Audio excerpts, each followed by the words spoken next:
Imagine a world where hip-hop is just beginning to break into the mainstream, where Public Enemy and NWA are challenging the system, and the streets are becoming the voice of an entire generation. And suddenly, a white guy with shaved eyebrows, goofy dance moves, and a single that sounds more like an ice cream commercial than a revolution rockets to the top of the charts. His name is Vanilla Ice, and in an instant he becomes the most popular rapper on the planet. But behind this rise lies a story that many still call the most embarrassing moment in the history of the genre. His hit Ice Ice Baby made him a global sensation, but just as quickly turned him into a laughingstock. Harsh disses, merciless parodies, a career collapse on live television, and the label of the dumbest rapper in history. All of this became an inseparable part of his image. Today we're going to break down how Vanilla Ice went from a symbol of success to a symbol of failure, and why his story still remains a lesson for everyone who decides to play with hip-hop culture. Well then, let's get started. But before we start, a quick announcement. Our project team is looking for content creators. If you keep up with the news and know your way around the rap industry in the United States, and if you can write engagingly, get in touch with us via the email listed in the video description. We'd love to have you join our team. Payment details will be discussed privately.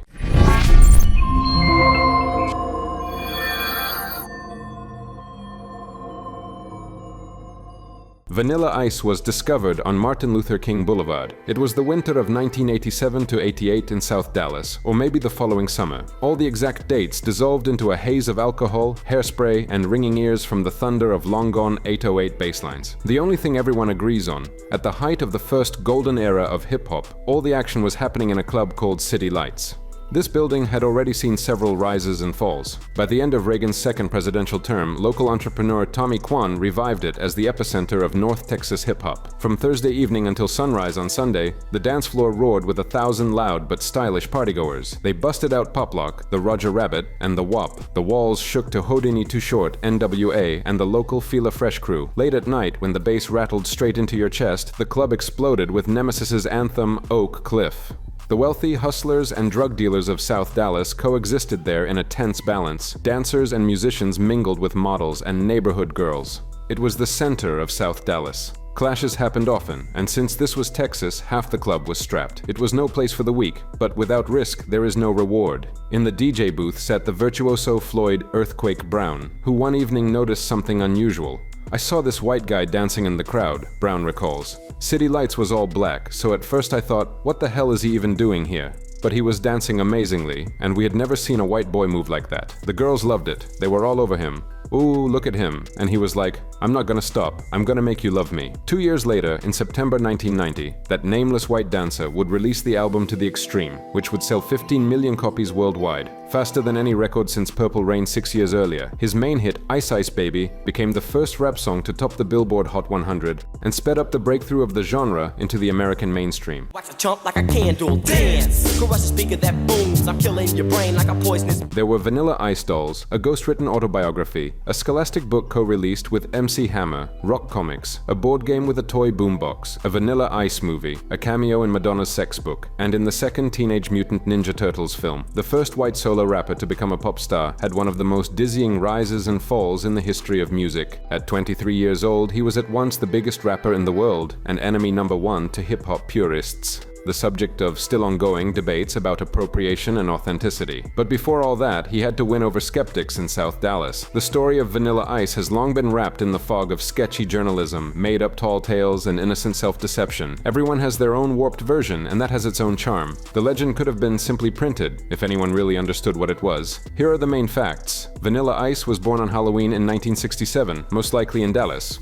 Although in the first chapter of his rushed autobiography Ice by Ice, released by Avon Books, it says he was born in a Miami suburb. His biological father was never part of his life. His unfortunate last name, Van Winkle, came from the man his mother was married to at the time of his birth. When the future Ice was 4 years old, that stepfather left the family, leaving his mother, a music teacher, to raise him and his older half-brother. Over the next 12 years, the family bounced between various neighborhoods in Dallas and Dade County, Florida, where a new stepfather, Byron Mino, an Ecuadorian immigrant, worked at a Chevrolet dealership. You were born in Dallas, Texas. Yeah.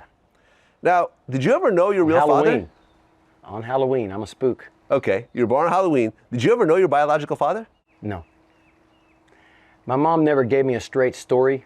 Huh. We heard stories of who it was and stuff like that and who I thought it was, and it came out to, Mom, I love you, but I'm going to tell you dirt. She just tells me, because my mom is the greatest mom in the world. She's so sweet, and She said, honey, I got around. My mom's been married like 7 times. 7 Her times. last name right now is like Bryant, like Kobe Bryant. And we don't know, my sister and my brother have never met Bryant. Who is this guy? When did she move to Tacoma and eloped out in front of everybody, and now her name is Bryant? My mom has been married, so let me just explain it really short. So she tells us stories, right? And it's funny because she says, honey, look at it like this. I'm looking for love in the wrong places, right? I said, okay. And she says, but I am happy. After he became famous, Ice was criticized for calling Miami his hometown, but that was only slightly different from the strategy of his fellow Dallas rapper D.O.C., who wore Raiders caps while signed to Ruthless Records. In the late 1980s, rap from up-and-coming capitals like Houston and Atlanta was considered provincial. Admitting you were from Dallas was commercial suicide. Respected rap came from New York and maybe Philadelphia. Los Angeles wasn't taken seriously until 1989 when the Source put NWA on the cover. And even then, they had to share it with Too Short from Oakland, who east of Kansas City was mostly seen as a dirty joke. The only exception was Miami, home of the scandalous Uncle Luke and the bass sound that dominated the Southeast until Outkast came along. I lived in Miami and wrote Ice Ice Baby about it. Back then I wasn't thinking at all about where I was from. That only became a problem after I got famous, Ice recalls. I was like, where am I from? Who the hell cares? I was embarrassed to say I was from Farmers Branch, a Dallas suburb. I wasn't saying I was from Miami. I wasn't saying anything at all. I would just brush it off. Look, I'm from around the way, man. I'm just from here, from the neighborhood. I was deliberately trying to throw people off. Today in the artist's house, chandeliers of pure gold, a lounge with platinum records, a life-size statue of Raphael from Teenage Mutant Ninja Turtles, gilded ceilings, $250,000 in marble, and a custom pool designed to resemble the turquoise waters of the Bahamas. This is exactly the kind of house you would expect to see owned by Vanilla Ice. He invested the money from Ice Ice Baby wisely, turned it into a fortune by flipping real estate, and monetized it through the reality show The Vanilla Ice Project, which has already run for 9 seasons on the DIY network. Ice speaks with delight about the genius of California electro rapper Egyptian Lover and describes his first concert, Roger Troutman at City Lights, almost like a religious revelation. But the real peak happened in 1984 when the movie Breakin' converted him to the fluorescent faith of hip-hop's 4 elements. I can't tell you how many sleepless nights I spent practicing moves from Breakin' and Beat Street, Ice recalls. Watching them dance with a broom, with fishing line, doing the robot, and I added my own tricks. My mindset was always, whatever it is, you gotta show yourself. After putting a crew together, the kid nicknamed Vanilla earned $40 a day doing breakdancing, beatboxing, and freestyling to Mantronics in local shopping malls. A kind of street hip-hop busking that seemed exotic to the wealthy customers of Neiman Marcus. Today, hip-hop is the center of mass pop culture, and everything is available through Google. But it's hard to remember a time when it was an underground subculture, accessible only through rare 12-inch vinyls, word-of-mouth reporting for insiders, and a couple of rapsploitation-style films. Before the launch of Yo MTV Raps in 1988, rap was almost never shown on TV, and on urban radio stations, it was often written off as a non-musical fad. In Dallas, the budding hip-hop scene began to blossom in the late 1980s. Everything revolved around DJs, and the local authorities in the game were DJ Ushi Ipon, Earthquake, DJ Rock from Phila Fresh Crew, and DJ Snake, the producer who made Nemesis a formidable weapon. By the time Vanilla Ice first stepped into City Lights with the Electric Boogaloo, heads all over Dallas were already tuned into the city's very first all-hip-hop radio show, the All Hardy Def Party on Kanon FM. The city and the state were turning their faces toward hip-hop. That was exactly Tommy Kwan's plan. Growing up in the Mississippi Delta among blues and soul musicians, the son of Chinese immigrants naturally moved into the world of club business, music management, and ultimately the creation of the Ultrax label, his attempt to ride the wave of Dallas's emerging scene. Kwan began holding talent contests to bring crowds to the club on quiet nights. Rock bands, comedians, singers, rappers, and dancers performed, lured not only by the free equipment for winners, but also by something much more enticing, the chance to be noticed by scouts and managers, which in the pre-digital era was a huge stroke of luck. By this point, Vanilla already had a reputation in Dallas. He was winning regional motocross competitions, battling in rap contests at parties, and getting certified on Forest Lane in South Dallas, a place where kids named Robbie Van Winkle usually weren't welcome. He even had a near-death experience. He was stabbed 5 times, lost almost 2 liters of blood, and spent several days in the hospital. The attack happened in relatively calm Richardson, where Ice had gone to avenge a friend who had been attacked. A few years later, with trademark bravado, he pulled his pants down on Rick Dees's live show to show off his battle scars. In an interview with the Washington Post, Ice claimed the attacker was from a Satanist gang, but some of the stories may have been embellished. At the peak of his fame, he was confronted with an old warrant for unpaid fines related to a 1988 incident in which he sprayed a guy in the eyes with mace and beat him up in a parking lot. Ice dropped out of school, his real father abandoned him, and his mother married several times. He grew up in a lower middle-class family and got by on odd jobs while chasing a dream, the only white kid battling in an almost entirely black environment. Almost like Eminem, except a few years before Marshall Mathers' star rose. I don't think Eminem could absolutely deny that you were not a huge influence on who he was. He'd look like an idiot if he denied that. You know that. Come on. Yeah. The obvious is the obvious. I don't think he ever would. I don't think he dissed me. I don't think there's any reason for him to. I don't think it would benefit him in any way, that's for sure, because he'd get a backlash of 500 million fans that I have around the world that are a subculture following now. So big that they've been with me and they're new. If you look at the charts, when I was #1 on the charts, you'll see a lot of acts, a lot of songs. You're like, oh my God, I forgot, whatever happened to them? What happened to Two in a Room and all these songs and stuff? They fade away because the new generation don't really gravitate to it. They don't really gravitate to it. So there's something there that always keeps me as Vanilla Ice youthful. Too young to legally be inside City Lights, 20-year-old Ice made a bet with his friend nicknamed Squirrel and applied for the club's talent contest. Despite his bad reputation, Ice loved poetry and claimed he never drank or used substances, at least until Squirrel gave him a cocktail called the Runny Nose. A little liquid courage was enough. Naturally, no one was ready to welcome him with open arms right away. He had to overcome the skepticism of the local gatekeepers. According to Ice, Earthquake was flat out against him. In a book about Vanilla Ice, it said they almost got into a fight after Ice spit a few freestyles at him. The crowd stared in confusion. There were giggles and laughter, and then he went on the attack. Of course, there are no recordings of that freestyle online, but you can see how he did it later, once he was already famous. This is V to the ANILLAICE right here in the place to be. On MTV. He dropped a few rhymes and then slid into a beatbox routine, Freddy Krueger, Popeye, and Sanford and Son, which he described as a drum sound underwater. The crowd started chanting, "Go White Boy." Then he told Earthquake to put on Rodney O and Joe Cooley's Yeah Boy, and he busted out a series of moves no other white kid in Dallas had done before.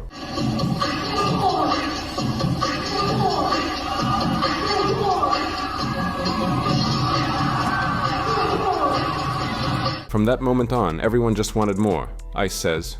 I remember one guy who was laughing so hard he had tears in his eyes, shocked, and at the same time thrilled that a white boy could do that. Others were saying, damn, I can't do that. This dude is killing the place. After the performance, managers from several major labels approached Ice and handed him business cards. Among the audience was John Bush, manager of City Lights, who spotted a special talent in the kid from Farmers Branch. In the end, Bush became his tour manager and introduced him to Tommy Kwan. A few days later, Ice signed a contract with Kwan and became a City Lights resident, performing every night with 5 to 10 minute sets for a packed club. As hip-hop's popularity grew, the club put Ice on as an opener for the hottest acts coming through Dallas. 2 Live Crew, Rob Bass, and MC Hammer. Within a year, Hammer would have the #1 album in the country, and he invited Ice on his sold-out arena tour Please Hammer, Don't Hurt 'Em. But when they first met, Hammer had only just signed with Capitol and hadn't yet released the career-changing hit You Can't Touch This. The Oakland rapper was stunned by his future tourmate. I was shocked to see a white guy who, first of all, could rap, and second, could dance, Hammer recalled on Behind the Music. He was performing in front of an all-black crowd, the only white boy in the club, but that didn't stop him. He wasn't trying to copy anyone's moves.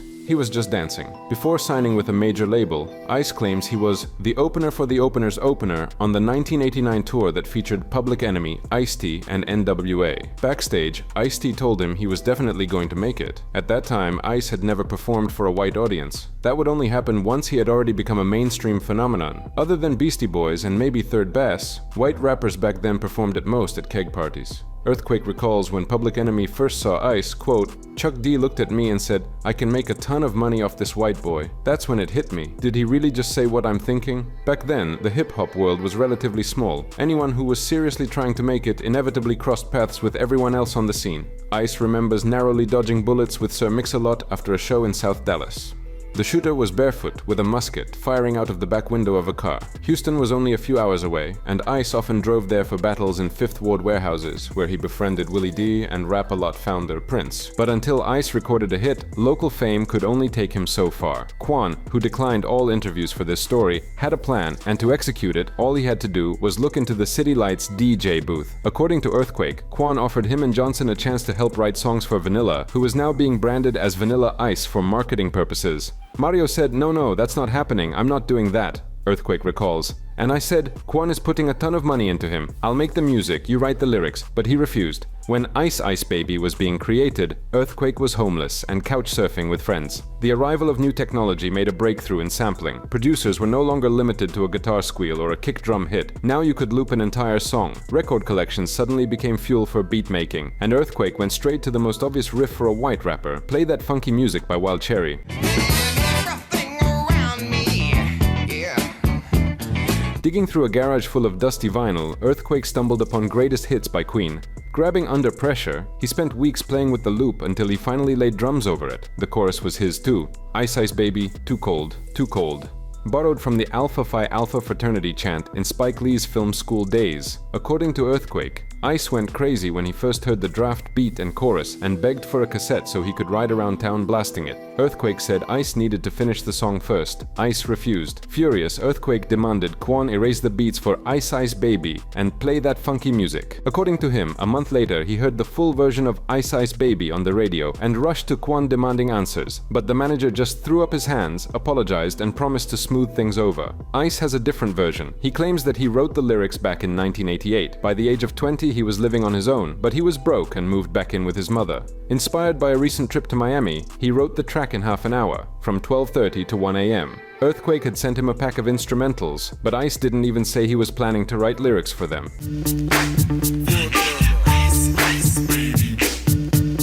People started to like it, says Ice. Even old folks and white people who never even thought about listening to rap before. They said, oh, I know that melody from Under Pressure. I listened to Queen. From the Bay Area, Quan invited a producer from Vallejo, Kairi, a future West Coast legend who worked with Mac Dre, Mac Mall, and Young Lay. That same year, when he released Too Hard for the Fucking Radio, Kairi made tracks for Ice like Hooked and It's a Party. But labels didn't want to sign a white rapper, especially one from Dallas. After long attempts, Quan and Ice managed to secure a deal to release the album Hooked on Atlanta's Ichiban Records, who were putting out the best underground rap releases of the time, from Willie D to MC Breed and Kilo Ali. It's strange to think that just a year before becoming a cultural target, Ice was a recognized star in the South Dallas clubs, with the blessing of Chuck D and Ice-T, rapping over beats from producer Mac Dre and being released on a respected independent label. But that image was very different from what would come later. He was in shiny suits and parachute pants. On the Hooked cover, Ice is sitting on chunks of fake ice in white jeans with a pager and a pink sweater, a decade before Killer Cam's wardrobe. Behind him, a blonde tilts her head back. Ain't got an ounce of Mac in him, he's hooked. But at first, everything flopped. For the first 4 months, the single Play That Funky Music was dead weight. Some people thought I wouldn't break, then I stuffed number. Without social media, if radio ignored your debut, your career could be over. So Ice, a DJ, and 3 dancers packed everything into a van and went on a promo tour through the South, record shops and sweaty clubs. But chance saved him. DJ Daryl J in Columbus, Georgia flipped the 12-inch and discovered Ice Ice Baby. The request lines exploded. Dallas radio ignored the track, but it blew up across the region when Dave Morales in Jackson, Mississippi started spinning it heavily. We didn't have a video, so everyone thought he was black, says Earthquake.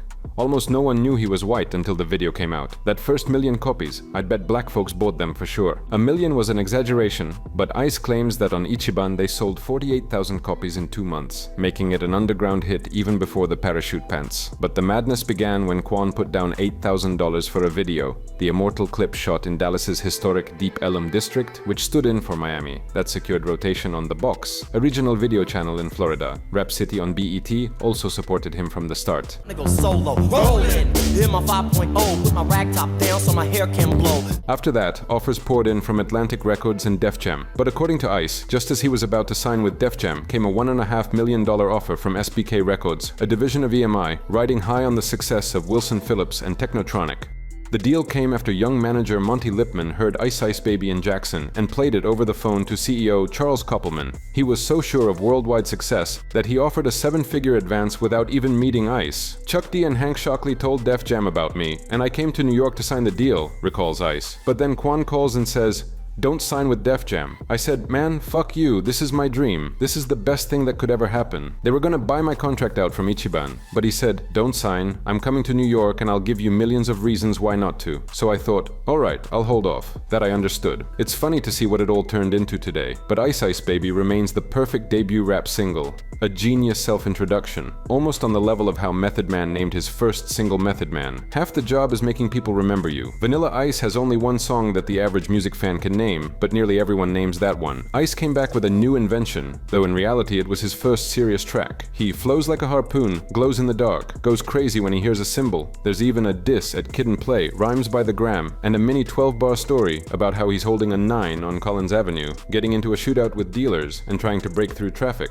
Cops drive past him and his friend D. Shay to grab the drug dealers. Of course, Ice looks like Ice. That was the problem. Leave it, you better gain weight. You better hit bullseye, the kid don't play. If there was a problem, yo. There's a tendency to think that the music you loved as a kid is crazy lame. At least until TikTok, where even supposedly cool things now live in a state of theatrical melancholy. But the best judge of a song's quality is that childhood pure perception, without expectations, prejudice, or analysis. Just a vague, I like this. In 2018, when Nipsey Hussle was asked about Ice Ice Baby, he said, "I won't lie. I liked that song when I was little. I can't hate Vanilla Ice. How can you hate Ice Ice Baby? It's a classic." And Houston rapper Riff Raff has repeatedly praised his fellow Texan, quote, "Vanilla Ice, he's fucking awesome. Why talk down on a dude who sold 11 million copies of his debut album?" And here's Machine Gun Kelly's opinion. I won't deny that there is a subconscious stigma around being white in hip-hop. To me, it's so funny because the streets with me so tough. It's honestly from other white people that give me the most shit. The crazy thing is, there's only been one who's done it and crossed that line of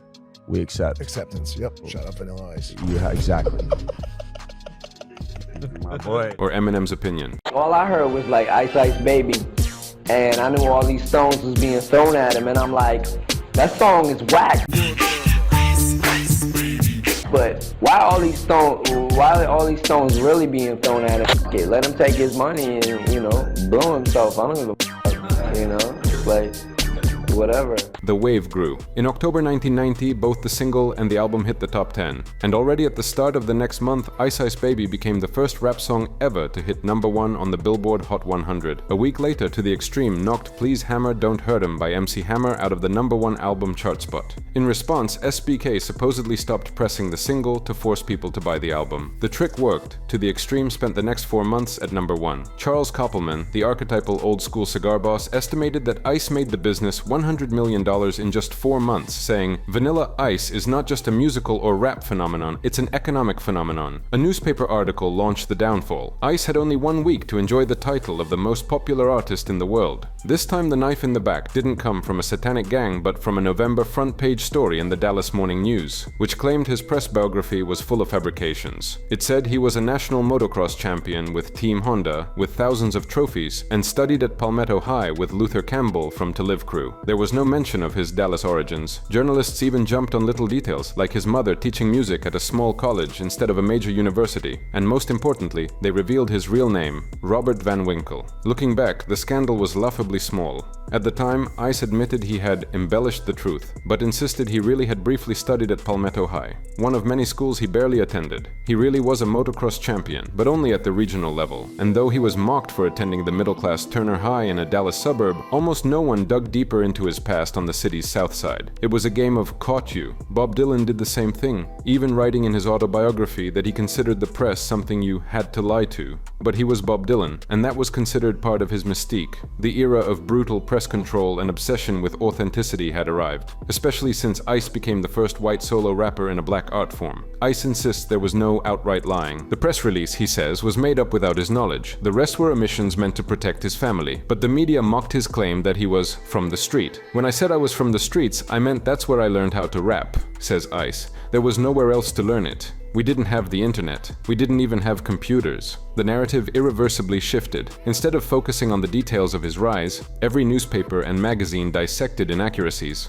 The scandals intensified after he left Hummer's tour, soon after To the Extreme knocked the Oakland Minister's album off the top spot. Ice joked that finally someone touched the hammer. The situation got worse when SBK's marketing team copied the latter's success and dressed their young superstar in hammer-style pants, shiny jumpsuits, and military gear. When patriotism peaked during the Gulf War, they put him in an American flag outfit. It looked downright ridiculous. He claims that by the end of the tour his merch was outselling Hummers, and a friendly rivalry turned hostile as the media began pitting them against each other. And then came the Under Pressure sample issue. According to Earthquake, Queen, David Bowie, and their publishers got 85% of the royalties. Pressure by Queen and David Bowie, it's the bass line. Vanilla Ice did not clear it. Queen and David Bowie came and were like, no, that's ours. Yeah. And they settled this before it ever got to court. Queen wound up getting 40% of the song, and Freddie Mercury, when it started coming out that, hey, you didn't clear this, Vanilla Ice did an interview with MTV, and he tried to explain how he shouldn't have to pay anything because they are completely different. Great soundbite. It's not the same bass line. Like it goes ding, ding, ding, diggy, ding, ding. Ding, ding, ding, diggy, ding, ding. Ding, ding, ding. That's the way theirs goes. Ours goes ding, ding, ding, diggy, ding, ding. Ding, ding, ding, ding, diggy, ding, ding. That little bitty change. Uninformed journalists dragged Ice for stealing a riff, instead of acknowledging the hip-hop tradition. Honestly, Ice didn't help himself by giving interviews where he admitted to using the sample. By the end of 1990, 23-year-old Ice had become the white-faced symbol of hip-hop's betrayal. I mentioned banned substances, 9mm pistols, shotguns, and prostitutes. You can't show that to a 9-year-old kid, so how did they soften it? They used the imagery, let people focus on the beat and the dancing. And it worked, says Ice. I never positioned myself as a role model. I wasn't presented as some boy band product for a new audience I was suddenly working for. And suddenly everything changed. Instead of black clubs, where I thought I'd stay forever, there were stadiums full of white people. Robert Christgau, then the dean of critics, tore him apart, calling him even more tasteless than Hummer. The source, Hip Hop's Bible, ran a scathing piece by Dan Charnas titled Vanilla Ice, Our Worst Nightmare. Every label at the time was trying to sign a white rapper, raising the question of cultural appropriation. As proof that life is full of coincidences and we're all victims of bias, Public Enemy and the Bomb Squad produced a group of white teenagers called Young Black Teenagers. They were competent but idealists. That group could have been the basis of a Rachel Dolezal manifesto, but thanks to connections, they got a pass. Eazy-E tried twice unsuccessfully with Terry B and Blood of Abraham. Jive hoped Kid Rock would give them his Ice Ice Baby, but his grits sandwiches for breakfast flopped, despite production from Too Short and D Nice from Boogie Down Productions. But before Eminem appeared, only Vanilla Ice managed to pull it off. In January 1991, the creator of In Living Color was tasked with presenting Vanilla Ice performing Ice Ice Baby at the American Music Awards. Dressed in something between Captain America and Aladdin, Ice ended up winning the award for Best New Pop Rock Artist. Surrounded by Quan and VIP Posse, he delivered a short but memorable speech, ending with the words, "And to those who try to put me down and talk trash about me, kiss my white ass." I'd like to thank my manager here, Tommy Kwan. Word to your mother, and the people who try to hold me down and talk bad about me, kiss my white butt. Word to your mother. It's hard to blame him much. He was only 23, and he believed what every artist at the top of the world believes, that it would last forever. Despite the flood of criticism, everything still looked pretty bright. He had just filmed the cult ninja rap scene in the second Teenage Mutant Ninja Turtles movie, and Madonna popped into his dressing room at Madison Square Garden to give him her phone number. They became a couple after he visited her in Indiana on the set of A League of Their Own, which eventually led to his appearance in her book Sex. No one could defend against what happened next. On Sunday, February 10th, 1991, just 12 days after Wayans introduced Ice at the AMA, Jim Carrey parodied him on In Living Color. White White Baby was a complete slaughter. Technically, it wasn't a diss track, but if it had been, it would stand alongside Who Shot Ya?, The Bridge Is Over, Hit 'Em Up. It's hard to describe how massive this Fox show was in 1991. It had only been on air for 10 months, but for the hip-hop generation, it was like Saturday Night Live in the late 70s. Today, Carrey is recognized as a brilliant satirist, parodist, and actor, on the verge of becoming Hollywood's biggest comedy star. But back then, all people knew was that Fire Marshal Bill had just torched Vanilla Ice. Yo, VIP, let's kick it. Ice became another link in the long chain of white appropriators of the black genre, hip-hop. Even if respected hip-hop figures privately supported him, in the public eye, he was an easy target. Dallas wasn't going to defend him, he didn't represent the city. Almost a decade later, Interscope already knew Eminem needed Dre to provide street credibility and avoid Vanilla Ice's collapse. The decisive blow came just 2 days later. Invited to the Arsenio Hall show, Ice walked straight into the lion's den. Watching that interview is still tough. You can literally see Ice's career leaving his body. There were no playful back and forths like on other late-night shows. From the start, Arsenio was aggressive and went straight for the jugular. Ice, in a shiny green and white suit resembling a prototype Power Ranger, was greeted by Flava Flav. A grim Hall pressed him with questions about the AMA slip-up, about white rap revenge, about fabrications in his biography. Ice's answers sounded reasonable, but he looked defensive and confused. His hairstyle, perfect styling and shaved eyebrows, only reinforced the sense of fakeness. If he had shown up in the persona from the hooked cover, things might have gone differently, but he was too trapped in the public persona created for him. You seem to be having a lot of problem. You talked about people that said a white boy couldn't rap. I guess there are a lot of battles you're experiencing. KRS-One said that you present a distorted mutation of rap. What is that? I'm not sure what that means. I have no idea what it means. I read the same article. They also said that, you know, I'm bringing rap music to an audience that has never heard it before as well. So, you know, whether I like it or not, it's bringing rap music up, you know? I mean, I'm putting it in front of people that never even considered listening to rap music. Yeah. And now they're considering it, and it's bringing rap music up. You know, rap music is here to stay.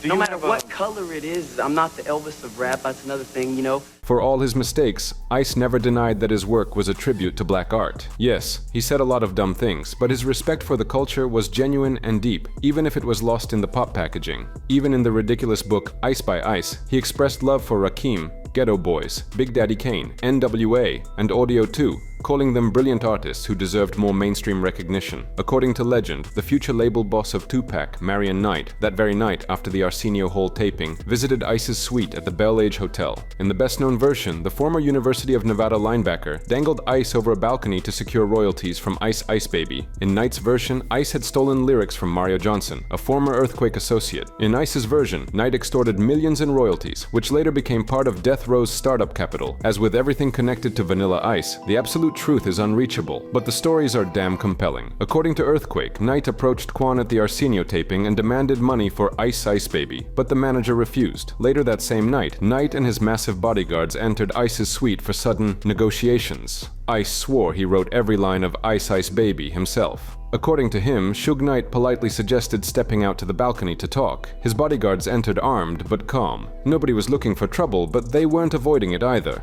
Earthquake was told to sit quietly and everything would be fine. Ice's security was told the same. On the balcony, Suge Knight began explaining that he would take a few points off the record. At the time, Ice didn't even understand what that meant. He said, "Ice, listen, here in Los Angeles it's rough. Gangs are everywhere." He explained a lot of stuff I already knew. Rap had always been gangster, recalls Ice. I asked, "So what am I paying for?" He says, "For protection. From those gangs. Now we're gonna cover you. You're in the circle of a very strong crew." He listed so many rappers and musicians you'd never think were paying Suge Knight. It was the classic offer you couldn't refuse. Ice signed over 2 points and a percentage points on the spot, formally to Johnson, who according to Ice was brought back into the room beaten and bloody. So I'm going to Benihana's for dinner, and I sit down, I order. This big guy walks up, he says, "Hey, I'm Suge Knight." He says, "Let me talk to you for a minute. Ice, if you got a second, let me just talk to you." I says, "Okay, yeah." He starts eating some of my fries or whatever I'm eating there. He didn't give me an explanation or anything at that point. He just says, "Hi, I'm Suge Knight, and I'm just nice to know you." So I didn't even think much from it other than that was, you know, why would somebody come in and sit down and say hello to me just to introduce themselves? A little time had passed. I go back, I check into a hotel. I'm with my DJ, Earthquake, and 2 bodyguards. I walk in the room, pull the key out, and I look in there and Suge's already in the room with about 5 other guys. And I'm like, whoa. And he goes, "Hey, don't be alarmed. Come on in." Did I see guns? Yes. Suge just says, you know, "Rob, me and you, let's go to the balcony and talk." And he brings a stack of papers, about 300 papers thick. The story that has been told is that I was hung over a balcony, which has never happened. So I signed the pieces of paper there, and it allowed him to have a few points on the record. Turned out to be worth millions of dollars. I'm young. I'm 19. Then it only got worse. Instead of bringing him back to the studio to record a follow-up hit, one that had actually been made a few years earlier, the SBK label tried to make a quick profit with the monstrously disastrous Extremely Leave, a concert album with a couple of new songs, including Rollin' in My Five, where he once again tried to repeat the success of Ice Ice Baby, this time with a sample of Steve Miller's Fly Like an Eagle. Critics tore the release apart. The singles flopped, the album only climbed as high as number 30 on the charts, and soon sank into oblivion, ending up in the bargain bin. In the face and say, yo, don't even waste your time, see? 'Cause I can. By the summer of 1991, Ice's spot was taken by Marky Mark, the new white rapper to the taste of the pop industry. Yo, it's about that time to bring forth the rhythm and the rhyme. I'ma get my. The final end of the Ice Age came in October with the release of the movie Cool as Ice. Financed by SBK at the peak of his success, the film was conceived as a modern mix of The Wild One and Jailhouse Rock. Today, it has acquired the status of camp cult trash, but back then it received scathing reviews and grossed only $1.2 million on a budget of $6 million. The soundtrack flopped, and the film was nominated for 7 Golden Raspberry Awards. Ice won the Razzie as Worst New Actor, and of course, did not show up to accept the award. Anyone even slightly familiar with pop culture has seen at least half a dozen versions of Vanilla Ice. After disappearing at the end of 1991, he secluded himself in a mansion on Star Island and devoted himself to motocross and jet ski racing. In one of those sports, he even ranked in the world's top 6. Returning in 1994, he tried to adapt to the times, with dreadlocks and teen lyrics about smoking weed. After the failure, he nearly died of an overdose, which led him towards spirituality, therapy, marriage, and even a grunge band. There was a new metal phase when he worked with a Korn producer, and another in the early 2000s when he agreed to appear on any reality show. There were also run-ins with the law. An arrest in 2008 after his wife claimed he hit and kicked her. Charges were later dropped when she recanted. In 2015, he took a plea deal in a case involving burglary of a residence and grand theft. Police claimed he had taken furniture, a pool heater, and bicycles from a house in Florida he believed to be empty. He appeared in an Adam Sandler movie, played Captain Hook in a British stage production of Peter Pan, and nearly became part of a concert in Texas on the 4th of July that was cancelled due to COVID-19. And all of that was in addition to his 10-year-long show, The Vanilla Ice Project. After Vanilla Ice and Marky Mark faded into the shadows, it took the next white solo rapper 8 years to become famous. That was Eminem. And then it took more than another 10 years before Macklemore raised all the same painful questions that had first been discussed back during the presidency of George Bush Sr. Hip-hop had by then become so firmly embedded in the mainstream of pop culture that rappers, many of them white, were filling arenas without ever touching the street world. If Vanilla Ice had debuted today, he might have been something like G-Eazy, a respectable and technically skilled rapper who openly admits his cultural debt. After all, this artist from the San Francisco Bay Area started by selling post-hyphy music on the streets of Berkeley and Oakland, and then cleaned up his image to look like a 1950s movie idol in a black and white leather jacket. As for Vanilla Ice's story, it would be comforting to believe that all the hatred toward him had some kind of meaning, and wasn't just the last bastion of ideological gatekeepers trying to stop an inevitable expansion. He survived, made millions, and in some sense the story ended well. But his rise and fall are hard to recall as anything other than a meaningless sacrifice for grand ideas that nobody really remembers anymore. That's all from us. What do you think about Vanilla Ice? Write your opinion in the comments, hit the like button, and subscribe to the channel. See you all later.